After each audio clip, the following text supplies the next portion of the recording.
9 لوگ گئے تھے، ان میں سے کوئی واپس نہیں آیا۔ جب ان کی لاشیں ملیں تو کچھ کی ٹانگیں نہیں تھیں، کچھ کے سینے ایسے کرش تھے جسے ان کے اوپر ٹینک چڑھ گیا ہو۔ ان کے کپڑوں پر ریڈیشن بھی ملا، وہ بنا شوز کے بھاگ رہے تھے اور ان کا ٹینٹ اندر سے کٹا ہوا تھا، جیسے کوئی چیز انہیں ڈرا کر بھگا رہی ہو۔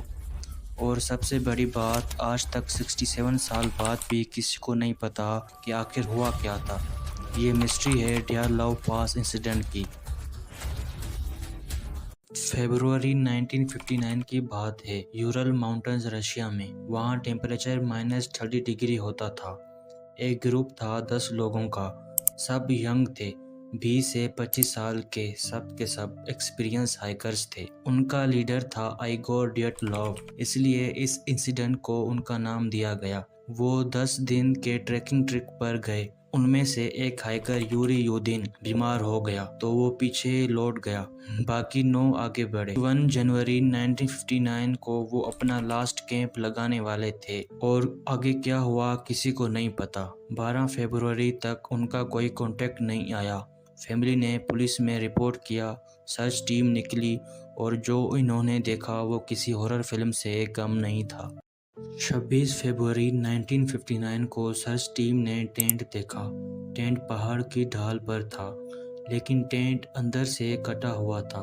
سارا سامان اندر تھا، کپڑے، شوز، کھانا، سب کچھ۔ ٹینٹ کے باہر بڑے فوٹ پرنٹس بھی تھے، وہ بھی بنا شوز کے۔ فوٹ پرنٹس 500 میٹر تک گئے، پھر اچانک غائب ہو گئے۔ پہلی 2 لاشیں ملی، دونوں نے کپڑے اتار دیے تھے جیسے انہیں بہت گرمی لگ رہی ہو۔ پھر 5 لاشیں اور ملی اور وہ بھی اسٹرینج کنڈیشن میں، کچھ کے فیس مسنگ تھے، کچھ کی آئیز مسنگ تھی، اور 3 لاشیں تو 3 میٹر سنو کے نیچے ملی۔ ان کی انجریز اسٹرینج تھی، کچھ کی ریبس ٹوٹی ہوئی تھی، کچھ کی اسکلز کریک تھی، لیکن ان کے اوپر کوئی کسی قسم کا نشان نہیں تھا، مطلب کسی نے انہیں مارا نہیں۔ پھر بھی ان کا یہی حال تھا۔ جب فورنسک نے چیک کیا تو اور بھی اسٹرینج چیزیں ملیں۔ کچھ کے کپڑوں پر ریڈیشن ملا، ہائی لیول، کچھ کی اسکن اورنج کلر کی تھی، کچھ کی ٹانگیں مسنگ تھی۔ ان کی انجریز ایسے تھی جیسے کسی بھاری وہیکل نے کرش کیا ہو، لیکن وہاں کوئی وہیکل نہیں تھا۔ آٹوپسی میں پتہ چلا کہ ایک ہائیکر کا دل ٹوٹ گیا تھا، لٹرلی۔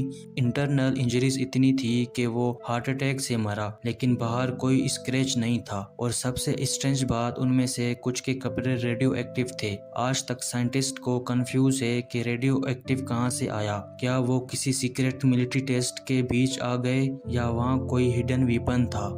2020 میں رشیا سائنٹسٹ نے نیا ریسرچ کیا۔